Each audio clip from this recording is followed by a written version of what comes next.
Pode fazer a pergunta. Bom, com a intenção de a gente achar as raízes dessa tremenda crise brasileira. Presidente, como é que o senhor explica que depois de 14 anos de governo do PT, os 5 brasileiros mais ricos acumulassem, como acumulam hoje ainda, o que possuem os 100 milhões de brasileiros mais pobres? Números oficiais. O desemprego chegou perto de 12% ao fim desses 14 anos, explodiu o endividamento das famílias, enfim.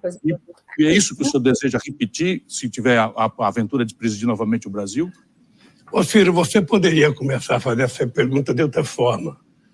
Você deveria perguntar para mim como é que no governo do PT os mais pobres tiveram 80% de aumento real na sua renda, enquanto os ricos tiveram só 20%.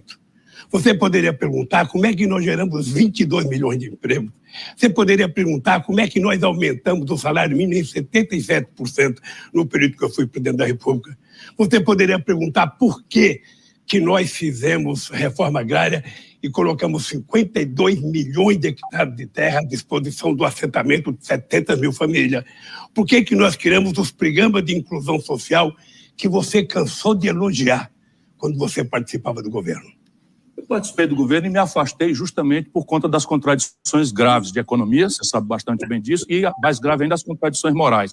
Mas, de novo, o senhor pega os 14 anos, separa um pedacinho e esquece o resultado final, são números oficiais.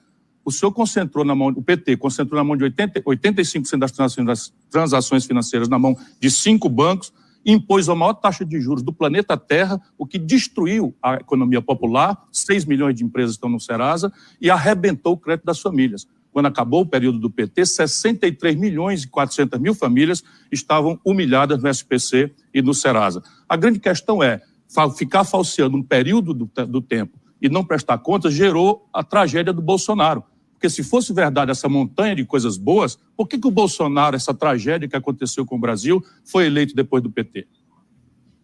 Eu estou achando você nervoso. Estou achando você nervoso. Eu vou te dizer uma coisa que você poderia dizer a bem da verdade para as pessoas que estão nos ouvindo. A verdade não é crua. Você saiu do governo para ser candidato a deputado federal contra a minha vontade, que queria que você fosse para o BNDES. A segunda verdade é que você viveu no meu período de governo, nos 8 anos que eu fui presidente, o momento de maior conquista social desse país, a maior inclusão social da história do país, e você sabe isso. Eu não estou pegando um período pequeno, eu estou pegando 8 anos. E quando você cita o governo do PT, você se esquece que o atual presidente herdou o governo, não da Dilma, ele herdou o governo de um golpista, que ficou 3 anos no governo antes dele entrar, e que foi um dos responsáveis pela quebra desse país com o Eduardo Cunha na presidência da Câmara dos Deputados. Na presidência do Candidato, por favor. Veja, deixa eu lhe falar uma coisa, Ciro. Você sabe que o Brasil viveu no período Lula, em que você fazia parte do governo no melhor momento. As pessoas puderam comprar televisão nova, puderam comprar geladeira nova, puderam comprar carro novo, puderam comer picanha com churrasco que você não gosta que eu fale, porque você talvez coma algo melhor do que picanha. O povo não consegue.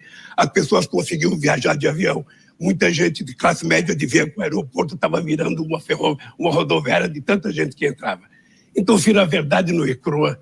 É que eu tive o prazer de governar o país e nunca neguei que você me ajudou e fazer a maior política de inclusão social da história do país. É verdade, banqueiro ganhou dinheiro, empresário ganhou dinheiro, os empresários rurais ganharam dinheiro, aumentou as nossas exportações. Você sabia que quando eu cheguei no governo tinha só 100 bilhões de fluxo de exportação, nós fomos para 482 bilhões. Você sabe que a gente devia para o FMI, nós pagamos, ainda fizemos uma reserva de 370 bilhões. Esse é o Brasil que eu deixei quando eu deixei a presidência. O Brasil que era motivo de orgulho, respeitado pelos Estados Unidos, respeitado pela China, respeitado pela Argentina, respeitado por todos os países como o país de maior inclusão social da primeira década do século XXI. Seu tempo, candidato. Tempo. É isso aí.